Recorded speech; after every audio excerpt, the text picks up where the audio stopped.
8월 30일 주님의 교회 말씀 묵상입니다. 시편 93편 1절에서 5절 말씀. 여호와께서 다스리시니 스스로 권위를 입으셨도다. 여호와께서 능력의 옷을 입으시며 띠를 띠셨으므로 세계도 견고히 서서 흔들리지 아니하는도다. 주의 보좌는 예로부터 견고히 섰으며 주는 영원부터 계셨나이다. 여호와여, 큰 물이 소리를 높였고 큰 물이 그 소리를 높였으니 큰 물이 그 물결을 높이나이다. 높이 계신 여호와의 능력은 많은 물소리와 바다의 큰 파도보다 크니이다. 여호와여, 주의 증거들이 매우 확실하고 거룩함이 주의 집에 합당하니 여호와는 영원 무궁하시리이다. 샬롬, 오늘도 말씀과 함께 동행하는 귀한 성도님들을 주님의 이름으로 축복합니다. 말씀이 우리의 힘이며 우리의 능력임을 믿습니다. 오늘도 말씀을 통해 하나님께 가까이 나아가는 복을 가득 누리게 되시기를 소망합니다. 오늘 말씀은 하나님의 다스림에 대한 시편 말씀입니다.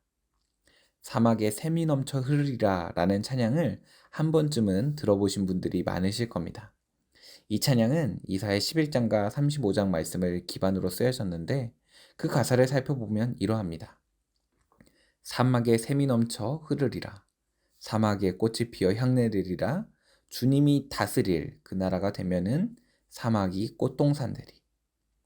사자들이 어린 양과 뛰놀고 어린이도 함께 뒹구는 참 사랑과 기쁨의 그 나라가 이제 속히 오리라.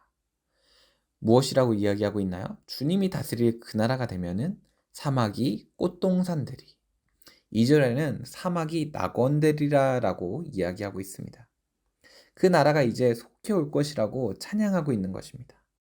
이 찬양은 멜로디도 희망차지만 그 가사가 더욱 희망과 기쁨이 가득합니다. 우리에게도 이러한 소망이 있습니다. 특별히 더 힘들고 어려운 상황일수록 주님의 다스림을 구하게 됩니다. 하나님이 우리의 피난처시요 구원의 요새이시기 때문입니다. 주기도문을 통해 우리가 고백하는 기도는 나라가 임하시오며 하나님의 나라가 임하여 달라는 것입니다. 어떻게 하면 우리는 하나님이 다스리는 그의 나라에서 살아갈 수 있을까요? 오늘 말씀을 통해 함께 살펴보기 원합니다. 오늘 말씀인 시편 93편은 이렇게 시작합니다. 여호와께서 다스리신다. 1절 말씀입니다. 여호와께서 다스리시니 스스로 권위를 입으셨도다. 여호와께서 능력의 옷을 입으시며 띠를 띠셨으므로 세계도 견고히 서서 흔들리지 아니하는도다. 하나님이 온 세상을 주관하시고 다스리시는 분이심을 힘있게 선포합니다. 우리에게도 이와 같은 믿음과 고백이 있는지 되돌아보게 됩니다. 하나님이 다스리는 삶을 소망하면서도 우리는 무엇의 다스림을 받고 있나요?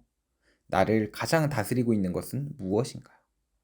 권세자들인지, 재정인지, 사람인지, 아니면 이 모든 것인지 알 수 없지만 오늘 말씀을 들으며 나의 삶의 선택의 기준이 되는 것과 나의 삶에 가장 영향을 끼치는 것이 무엇인지 하나님 앞에서 돌아보는 시간이 되기를 소망합니다. 하나님의 나라가 임하기 위해서는 하나님을 주권자로 인정하는 그의 백성이 필요합니다. 하나님의 다스림을 받기 위해서는 모든 것에 하나님을 인정하는 것이 필요합니다. 정말 하나님이 온 세상을 다스리신다는 것이 믿어진다면 생각도, 말도, 삶도 다 달라지게 될 것입니다. 두려움과 염려, 근심이 다 사라질 것입니다. 시편 기자는 홍수 때 일어나는 큰 파도에 대하여 말합니다. 그가 경험한 세상에서 가장 크고 강력한 것은 홍수가 났을 때 큰 물이 쏟아져 내리는 것이었던 것 같습니다. 3절 말씀입니다.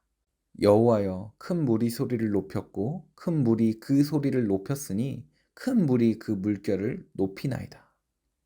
3절 말씀을 세 번역으로 보면 더 명확히 알 수 있습니다. 주님, 강물이 소리를 지릅니다. 강물이 그 소리를 더욱 높이 지릅니다. 강물이 미친 듯이 날뛰며 소리를 높이 지릅니다. 태풍과 폭우를 목도하게 될 때에 우리도 우리의 한계를 경험하게 됩니다. 우리나라에도 얼마 전에 태풍이 덮쳐왔습니다. 작년에도 피해를 보았는데 올해도 참 힘들었습니다. 과학기술은 매우 발전했다고 하면서도 자연재해 앞에서는 아무것도 아님을 깨닫게 됩니다. 오늘 시편의 기자는 단순히 무력감과 두려움을 넘어 하나님의 다스리심과 하나님의 크고 강하심을 깨달았습니다. 4절 말씀입니다. 높이 계신 여호와의 능력은 많은 물소리와 바다의 큰 파도보다 크나이다. 하나님의 다스림을 받는다는 것은 모든 것에 하나님을 인정하는 것입니다. 내 앞에 나를 압도하고 있는 그 어떤 것이라도 하나님의 주권 아래에 있음을 인정해야 합니다. 폭풍우를 바라보며 압도될 것이 아니라 폭풍우의 주관자 되시는 하나님을 바라보며 엎드려야 합니다. 마태복음 8장에는 예수님이 바다를 잔잔케 하시는 놀라운 사건이 나옵니다. 26절로 27절 말씀입니다. 예수께서 이르시되 어찌하여 무서워하느냐 믿음이 작은 자들아 하시고 곧 일어나사 바람과 바다를 꾸짖으시니 아주 잔잔하게 되거늘. 그 사람들이 놀랍게 여겨 이르되 이가 어떠한 사람이기에 바람과 바다도 순종하는가 하더라. 우리가 감당할 수 없는 그 어떤 것도 하나님이 다스리고 계심을 믿으십니까? 그것을 믿는 사람은 매사에 하나님을 인정하는 사람입니다. 눈에 보이지 않지만 하나님이 나와 함께 계시기에 그 말과 그 행동이 달라집니다. 어려움 앞에서도 눈에 보이는 문제 이면에 문제보다 크신 하나님을 바라보게 됩니다. 우리가 의지하던 것은 무엇입니까? 사람인가요? 사람을 의지하는 것은 정말 어리석은 일입니다. 사람에게 실망하고 낙심하고 배신당하는 일이 한두 번일까요? 사람은 의지할 수 있는 대상이 아닙니다. 그렇다면 재정인가요? 돈을 사랑한다고, 돈을 따라간다고 돈이 우리에게 오지 않습니다. 모든 재정의 주인도 하나님이심을 인정할 때 하나님께서 우리의 모든 필요를 채우심을 경험하게 될 줄 믿습니다.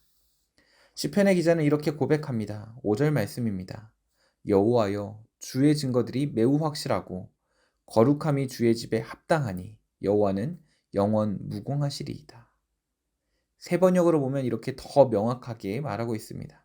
주님의 증거는 견고하게 서 있으며 주님의 집은 영원히 거룩함으로 단장하고 있습니다.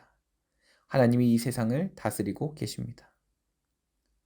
그러나 어떤 이는 그 증거가 분명하다고 말하고 있으며 어떤 이는 내 눈에 보여주면 믿겠다고 말합니다. 우리는 어떤 사람입니까?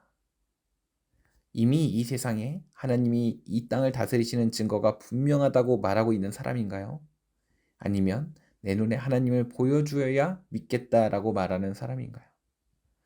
예수님은 도마에게 보지 않고 믿는 자가 복되다라고 말씀하셨습니다.